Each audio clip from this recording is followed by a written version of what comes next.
Live from Rialto, California, Mark Flores presents Retro Collecting 101. Ladies and gentlemen, here's your host, Mark Flores.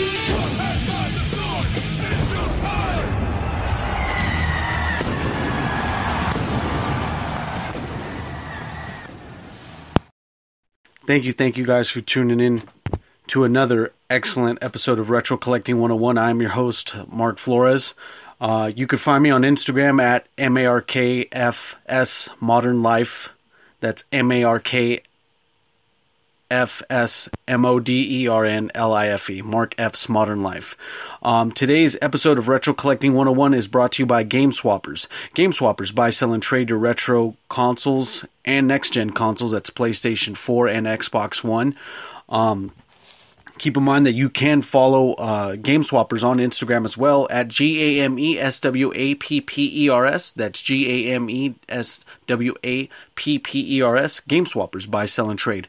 Keep in mind, guys, that every time you mention my show to Game Swappers via sharing it through Facebook or Instagram, there is a 10% off for you when you purchase your retro games, or 10% more towards your trade-in credit. So if you share my link via Facebook or Instagram, the Paper Review channel, or any one of my podcasts, there's going to be 10% off for you through Game Swappers. So that's just more incentive for you to share my channel, more incentive for you to get your retro collecting games through Game Swappers as well. Anyway, I want to get into these couple topics I have for Retro Collecting 101. One of the things that a lot of people try to do with these retro games is try to improve the video quality of these games. Now, you can only do so much because the graphical limits of these N64 games are up to a certain limit. But what you can do is basically max out your basically get your television set to the point where it's at maximum video quality and it's producing the best quality image that it can for your N64 games, or any games that will be able to do the process I'm going to explain right now. So what I have for you guys today is this. Now, to improve the quality of your N64 games or your GameCube games, what you're going to need an action replay, and you'll be able to, what you'll do from there is you'll be able to dig into the code of your actual game, so you can remove the cloudiness of your game itself. And what I mean by that is, what I mean by cloudiness is that certain N64 games had a certain visual limit within the game. So as you progress through the stage, the level would clear up as soon as you walk towards it. The clouds would clear up, just like in I would say like in Silent Hill. Like in Silent Hill, you play this character that gets lost in this town and has to search for his daughter that he loses after a car accident. This town is extremely cloudy. And it's kind of like seeing a dense fog within a game, but further away. And the more you advance towards the cloud, the more it dissipates, because that's the game registering the location as you advance towards the reaches of the level as well. You would just need the action replay, and you would just dig into the ROM's code into the code through the action replay, and there's a way to get the cloudiness removed out of the game. There's a few YouTube videos that will actually let you do this. So I thought it was pretty cool, and I thought it was very cool to mention that you are able to get rid of the cloudiness out of some of your N64 games. It's not going to work with all of them, because some of them would getting some of the code out would conflict with some of the graphical capabilities, like in a level where it's actually meant to have cloudiness, kind of like in Resident Evil or in Silent Hill. But if all you would need is just an action replay, and you'll just need to be savvy in the ROM's codings within the game. But to do this, it is possible. It's definitely possible. You'll just need the action replay, and you will just need to link up your N64 as such through the YouTube videos. All you have to do is type in Action Replay N64 or Action Replay Nintendo GameCube, and then it'll definitely get you to the places that you need to be as far as removing the cloudiness or improving some of the visual effects. I saw some before and after shots of a couple of coding manipulations, and it actually improved the quality of the video game very impressively, as a matter of fact. So that's something I wanted to get to the attention of the audience today. I think it's very important that we as a retro collecting community actually let each other know about this. So I definitely wanted to bring it to your guys' attention tonight.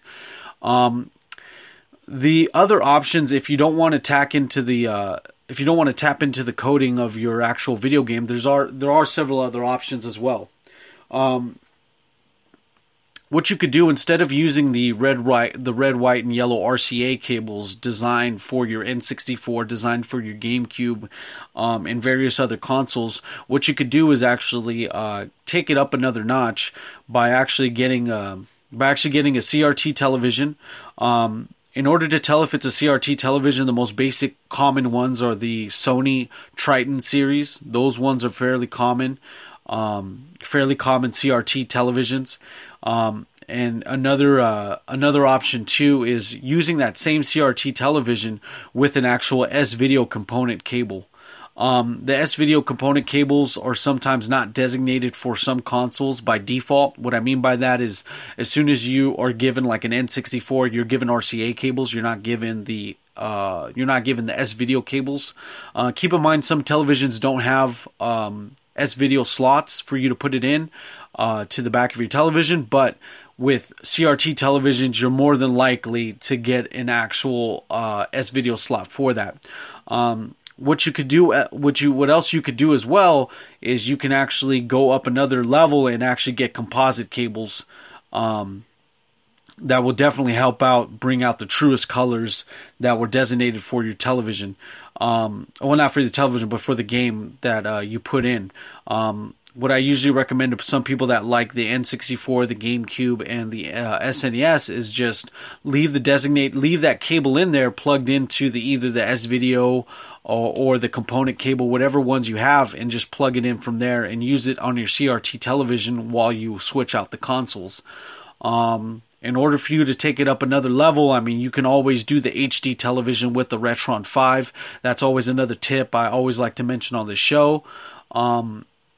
We're at a day and age now where it's kind of really more burdensome for you to actually have a big tube television, even if it's a CRT television, when it's actually more beneficial for you to actually hook up one dignified console hooked up to an HDMI input, so you can see the best quality out of these games.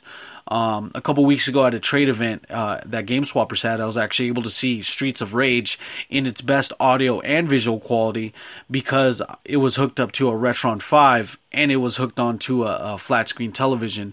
It looked very impressive, and the audio sounded very, very impressive as well. Streets of Rage 2 looks great on a Retron 5. It is possible to get your visual your video quality maxed out, but some may find it too difficult and sees that there's too many hoops to jump through to do so. In regards to if you don't have like your S-Video cables and if you don't have your component cables, some people find it more difficult to do what I just aforementioned, was actually tapping into your ROM's codes to actually take out the cloudiness in the games.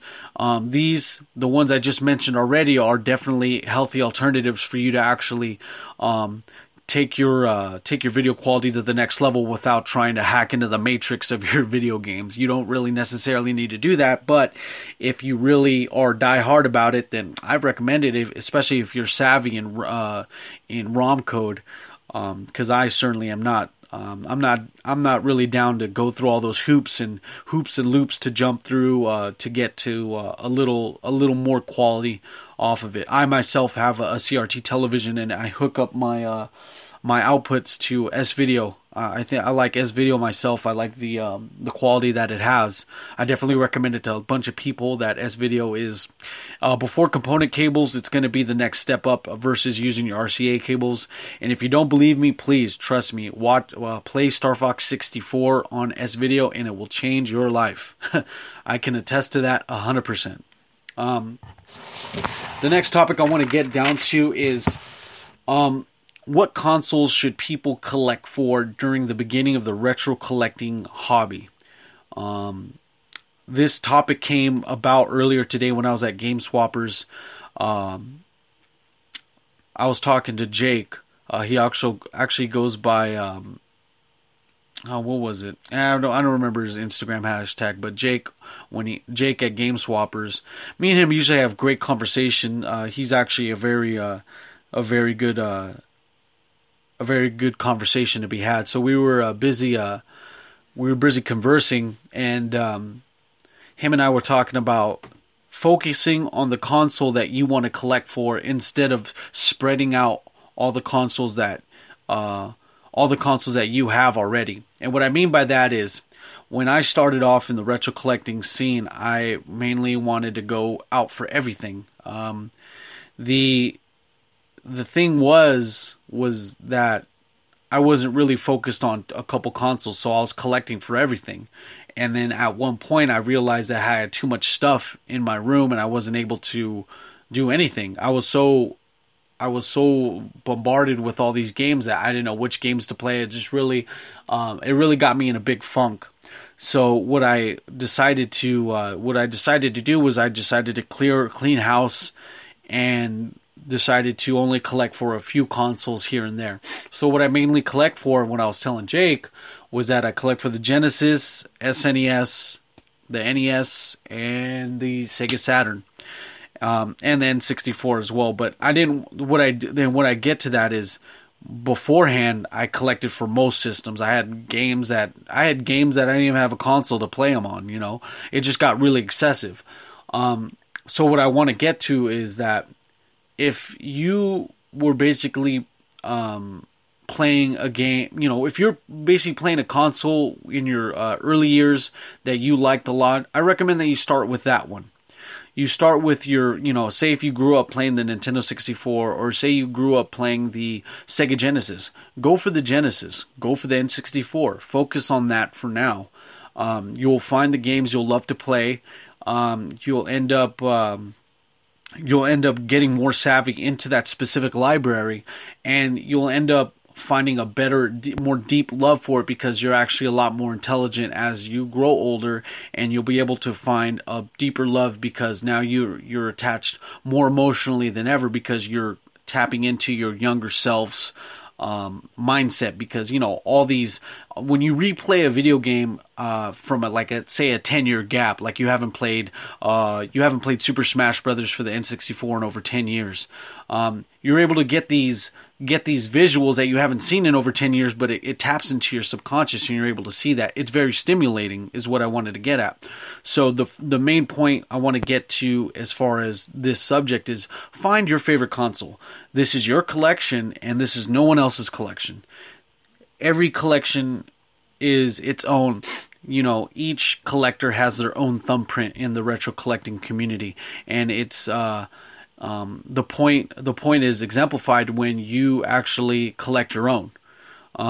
You'll be able to see that you're going out, you're trying to find the N64 games that you want to find, or since you started collecting the Genesis because it was the first console you played, you want to go and find all the Genesis games. This is your adventure, this is your hunt, and you'll like it because this is yours and nobody else's. The next point I want to get at is, approach this with caution and patience, because you don't want to overspend, or you don't want to get in too deep to the point where you're just over it and exhausted. I've seen so many people give up their collections. I've seen too many people give up their whole Instagram profile just because, they were burnt out on games. I feel kind of down in the dumps every time like someone from Instagram gives up their collection or just gives up retro collecting, because you see the evolution of them start off when they just start off as a lowly collector or what have you. You see the whole evolution of them actually become one with the collection that they're collecting the whole time, and it's just beautiful to see. But then when you see them burnt out, it gives you a lesson to be learned, especially if you barely started, because now you know that you need to approach your collecting situation with caution and patience, because you don't want to get burnt out, you don't want to overspend. So just be mindful of that, and you'll be able to thoroughly spread out this whole hobby and make sure it lasts for the test of time. I tried to make sure I don't get burnt out trying to find games here and there. I mean, I've definitely simmered down after a long time, so it's actually getting pretty good to the point where it's like I'm chill for now. I pick up games here and there, but it's definitely good to get back to the games I like to play. A person that collects a game every day might just play that game, or might just do it for the sake of collecting. It definitely, for me, I mean, I know I could probably speak for a couple people listening to the podcast. There was a time where we would just collect. I was at a point where I would just wake up and go to the swap meet because I would get anxiety because I would feel like someone else is getting a deal and not me. So that definitely took over my couple of years collecting for a long time, and now it's not. Now the anxiety's passed because it's like I've developed my collection. I'm to the point where it's like I'm very chill on it. Another thing I need to advise to people barely starting their collection or mainly focusing on a main console now is that most specific console collections are getting more expensive, so make sure you do your due diligence when it comes to educating yourself in regards to finding games and accessories for your console. So with you focused in on your one console, you got to make sure, if you want to get all PlayStationed out or N64'd out or Super Nintendo'd out, whatever console have you, you got to make sure to educate yourself on knowing what prices you need to spend or what budget you want to hold. And the more educated you're on these particular things, the better off you're at, because now you'll be able to walk away with deals, or you'll know when to say no when a transaction comes up and you don't want to do it. You'll know when to hold off or when to pull the trigger on a good deal. So as long as you educate yourself and do your due diligence on these particular hunts that you do, or these or when it comes to trading or selling games, make sure you do your homework and know what you're going up against. Say if you're collecting for the N64 and, you have all this SNES stuff that you bought in a lot, but you want to get rid of for trade towards N64 stuff.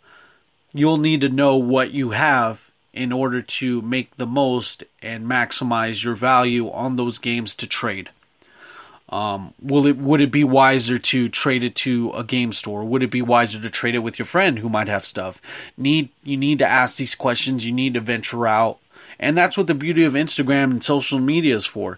You'll be able to see that a lot of people share your hobby, and a lot of people would be interested in getting the games you want to get rid of. And maybe they have the games that you want.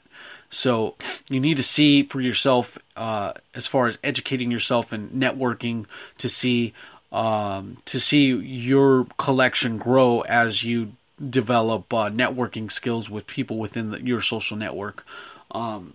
Retro collecting is getting very excessive as far as a lot of people participating, but that doesn't mean that there's no deals to be found. I mean, keep in mind that there's only a couple of thousands, 20,000, 30,000 people in California only, retro collecting, and there's millions of games, especially within a big state like ours. So just think about that. I mean, some of it's thinned out, but there's still deals to be had. Don't let anyone tell you otherwise. I know some swap meets are dry, but you'll be able to find deals. It's just like it's like the gold rush. You're always you're gonna keep panning to find the gold that you'll eventually find. It just takes a lot more patience. Rome wasn't built in a day. So that's the best example I can provide for you. In order to, say if you want to spread your love to multiple consoles, If your consoles, if you want to find systems, that you had as a little kid. If you want to find a system you had as a little kid, maybe it'd be wiser for you to actually find a 3-in-1 system that had all three. Say if you grew up playing the Nintendo, the Super Nintendo, and the Genesis. There's some third-party companies that make 3-in-1 systems. So, like I was telling this young man who came into to the Game Swappers today. He was asking about systems and stuff, and he told me he was barely getting started in the mix. So I give him the advice of maybe you shouldn't focus on buying a system itself, but maybe you should find yourself like a 3-in-1. That way, instead of you finding 3 separate systems, you can actually get the one system and then worry about the rest of the money that you save going on games that you want to get. So see before you try to get all 3 systems, maybe there's a 3-in-1 system or a 5-in-1 or even the Retron 5 that'll do it for you, So just that goes along the lines of the point I just made beforehand, where you need to do your due diligence when it comes to educating yourself on these topics. One thing I want to mention as well is that you need to do maybe if you're going to be doing multiple consoles as well, and you want, you yourself are a purist, maybe it is wise for you to get, instead of doing a 3-in-1 system, but maybe you need to do a switchboard. There's a couple switchboards that I've seen that go to as far as 10. I've seen some as small as 3 or 5. Those are pretty impressive. Some don't actually require electricity. Some just daisy chain off of the actual component and actually feed onto the input of one. So maybe it's possible for you to hook up to 3 consoles or 5 consoles at the same time, but make sure you maximize your space and maximize your actual electrical output appropriately as well, because you don't want to be frying out your circuit board, your main panel downstairs, and fry out a couple circuit breakers because you decided to plug 15 consoles into all your outlets and you didn't get an actual surge protector for your outlets. So just make sure you're wise on that as well. And the last point I want to make on this segment is every collection is as unique as you. Go for your dream collection reasonably. If you make a lot of money, be able to spend as much as you want, pretty much within your means. If you're not so rich, you got to cut back a couple things, or you got to cut back on this and that to maximize your hobby collecting. Do this within your means. Don't go too hard, otherwise you'll be stuck in a rut with a bunch of games that you're going to have to sell because you decided to go in too strong. Make sure to do this reasonably, and is the only advice I can give some people. But back to the main point I wanted to get is that if you're going to go into the retro collecting hobby, and you don't want, you have all these consoles that you got because you came up at a yard sale, or you went thrift store shopping for a couple months, and then you have 3 systems, But what if you only played one out of those 3 systems? You could end up going into a different system and finding out the good games for them, or if you decide to, maybe you just want to cut the other 2 out and play the ones that you were playing as a little kid. If you decide to do that, that would be the wisest thing for you to do, because then you can actually focus on getting all the games that you want for that specific console first, and then moving on to the next thing. Maybe you want to try a different console out. It's all about doing that, but do it reasonably. Remember, this is this is going to be your console, this is your collection, this is yours and nobody else's. Just make sure you approach it with caution and patience. Make sure you educate yourself on knowing what you're doing. Maybe you can find a 3-in-1 console, and then make sure you make sure you maximize each television that you use or what have you. And this is your collection at the end of the day. Make it as unique as you. So, at the tail end of this, once again, I just want to let you know, before I get to my last segment, and I'll close off with this, that this edition of Retro Collecting 101 is brought to you by GameSwappers. GameSwappers, buy, sell, and trade your retro games and next-gen consoles. That's Xbox One and PlayStation 4. You can catch GameSwappers on Instagram at GAMESWAPPERS. That's GAMESWAPPERS. GameSwappers, buy, sell, and trade your retro games and next-gen consoles. Keep in mind that they do actually have toys available via claim sales, so be sure to catch out for that. They also have cool accessories too, like a Star Fox watch as well from Nintendo. It's an official Nintendo licensed Star Fox product from the SNES Star Fox series. So keep in mind, I want to reiterate this to you guys once more, and I'll say it as clearly as I can.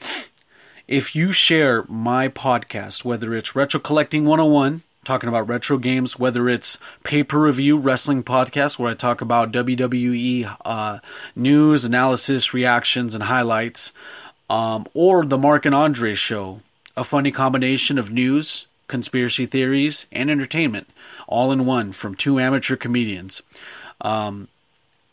If you share any which one of those three shows via Facebook, via Snap, via anywhere, you just bring it to the attention of me, bring it to the attention of GameSwappers, and you'll be able to get 10% off your retro game purchase. Or you'll get 10% more towards whatever you trade in. Whatever you want to do it like that, but make sure if you do it, you gotta let me know, or you gotta let GameSwappers know via screenshot, or do whatever means you have to prove that you've shared it. Other than that, I want to get on to my last segment. I kind of made this on the fly tonight, but I wanted to share it to you guys. I call these the 5 retro game commandments. Before I say this, I want to get to one point. I am not the end all be all when it comes to retro collecting or anything. I only know what I know from my experiences, and this is solely my opinion. And if you want to debate on whether or not these 5 correlate with how you think, so be it. There's my email. You have my email at markandandrepodcast@gmail.com, or if you feel free to discuss it on the videos that I post regarding the podcast. But these are just my opinions. If you disagree with it, be cordial about it. I'm always game for a healthy debate. But like I said, I'm not the end-all be-all when it comes to retro collecting. I just know what I know from my experiences. And I like sharing my experiences, and this is why I came out with the podcast to do so. 5 retro game commandments. Commandment number 1. If it was popular then, it is now. Most games that are popular back when they came out are going to be popular now. The kids that played it then are a lot older now, and they still know what a good game is. I'll name a few from every console. I mean, Sega Genesis, you had Castlevania Bloodlines, Sonic 2, Sonic and Knuckles. Super Nintendo, Ninja Gaiden 1, 2, and 3, Teenage Mutant Ninja Turtles 2, the arcade game, Battletoads Double Dragon 1, 2, and 3, the Star Tropics games. You have then you have the obscenely pricey games like Zombie Nation on the NES that are just expensive for no reason. The Super Nintendo, you have the Ninja Gaiden trilogy, Turtles in Time, Contra 3, the Alien Wars. Even on the NES, Contra, the regular Contra and Super C. These popular games back then are popular now. Mostly the equation that you can go with, if it was popular then, it's popular now, and it's expensive. You do have these other ones that slip through the cracks, like Rad Racer or the Star Wars Super Nintendo games. But those are going to be gaining popularity now because of the Star Wars movies that are coming out. So, I'll even use Final Fight. Final Fight has actually stayed within a good realm of being inexpensive. So, But the rule is, if it was popular then, it is now. And I usually hate telling the prices of some games to people that don't really collect, because, I tell them the price on some games and they think it's expensive because I'm trying to give them a price hike. But due to the fact of supply and demand, I have to sometimes sell games at those prices, because I would be doing myself a disservice by not selling it at the value that it's at. Rule number 2. RPGs are the luxury cars of games. They are expensive because they always have been and always will be. RPGs are very sought after because of their limited release, and their niche crowd. I myself do like certain RPGs, but I don't really play them a lot, so I don't collect them. I only collect a few. I like a few of the Final Fantasy games, but that's about it. These games are always going to be relatively expensive, just because they're always going to be popular, because they're extremely fun games. So consider RPGs the luxury cars of video games, retro video games, that is. So like your Final Fantasy 2s, Final Fantasy 3s, your back to Star Tropics. Some of these games are relatively expensive. Star Tropics itself isn't necessarily an RPG, but it still has its RPG type elements in it. But that's something to mention. Commandment number 3. If you find a double, and by double I mean a copy of another game that you have already, it's your civil duty to put it in the hands of someone who needs it. And that's how I feel. If you find a double anywhere, it's your duty to just put it in the hands of someone who needs it. And this goes out to anyone who finds, like, say if you found a copy of I don't know, let me think. Say if you found a copy of Killer Instinct over at the swap meet, but you already have a copy of Killer Instinct, and you already know some guy or girl on Instagram needs it. Bring it to the attention that you have it. Maybe they have a trade for, maybe they'll trade a game that you need and work from there. But if you ever find a double and aren't in the interest of actually making money, maybe you just want to find a trade that's good for it, put it in the hands of someone who needs it, not in the hands of someone who's just going to use it for financial gain. Yeah, you could probably do that for like rare games at game stores, but if you can find someone that actually needs it, it goes back to wants and needs, but if you're able to, pay it forward via a trade to someone else, then that's perfect. Commandment number 4. There was a time where you didn't know anything about retro collecting. Be patient with the new retro gamers. Being a mentor goes a long way. Your tips can help someone from making a mistake that you made. So, basically, point blank is, there's a time where you didn't know anything, so be patient with retro gamers coming into the scene now. I myself didn't have much patience when I started, back when I was in my prime of retro collecting, like back when I was just in it every week. But I just felt like that was just my ego taking over. So these past couple of years I've actually taken a more humble approach when it comes to this now, just because it wasn't worth it. I was in a very unhealthy state when it came to my ego coming into play with the collecting games. But I'm always there trying to tell someone any piece of advice I can give them.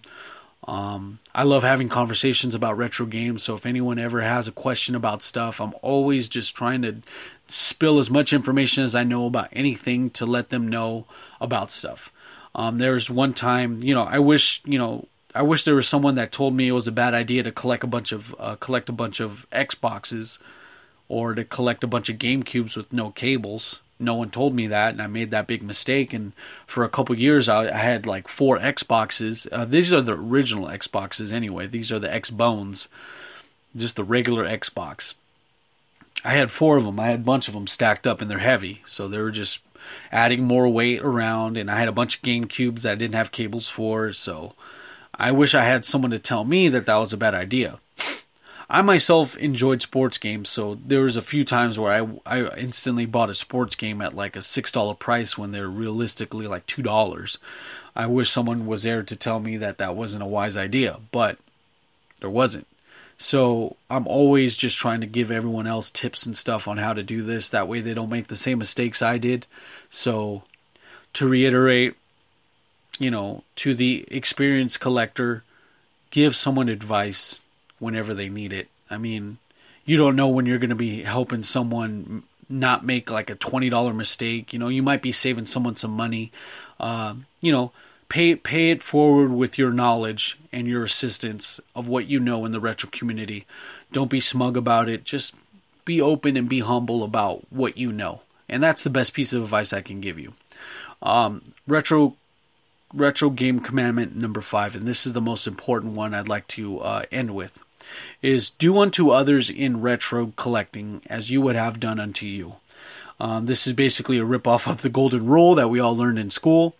I can't bring more example to this enough than, if don't do anyone dirty in a trade. Don't overprice your games, because you don't want someone doing that to you. Getting over on somebody isn't really what it is in retro collecting. That's not how, certainly in the circles I've flown in, that's not how I roll or how they roll either. We're always trying to help each other out. So it's not of me to actually try to get over on someone now. I mean, the trades I do now are fair and reasonable. Sometimes I throw in a couple games just because I feel like it. But that's my version of paying it forward. Even with selling games, there's times where I tell the person buying the game from me to make an offer. I know what's realistic and what to expect with an offer, but I know that I like to be fair on both ends. I like being fair on both ends because I'm not a business. I make money off some games, so, I don't go overly excessive on the profit, but, it may help someone. It's just like finding a double anywhere. If they don't have anything to trade, I try to sell it for the most reasonable price I can sell it for. So, you do these good characteristics in retro collecting, and they'll definitely be reflective, and people will see that, and they'll definitely know what to expect when they actually come and approach you about these situations. They'll know that you're fair and reasonable, so they need to act fair and reasonable. They'll need to do that same thing. So do unto others in retro collecting as you would have done unto you. And that's what I could leave you guys with on another exciting episode of Retro Collecting 101. Once again, I definitely appreciate anybody that tunes in either live or 24/7 on demand to any one of my episodes, any one of my shows. I'm going to try to get a little more consistent with Retro Collecting 101 and the Paper Review podcast. I know I'm very religious on the Mark and Andre show just because it's a little more of a time constraint to get the Mark and Andre show off the road. But with the Paper Review podcast and the Retro Collecting 101 podcast, I'm going to get a little more assertive when it comes to that, as far as letting you know when it's on, either via Facebook or Instagram. But I'm going to leave you guys with that. Thank you for tuning in. Have a good and enjoyable Thursday night. Good night.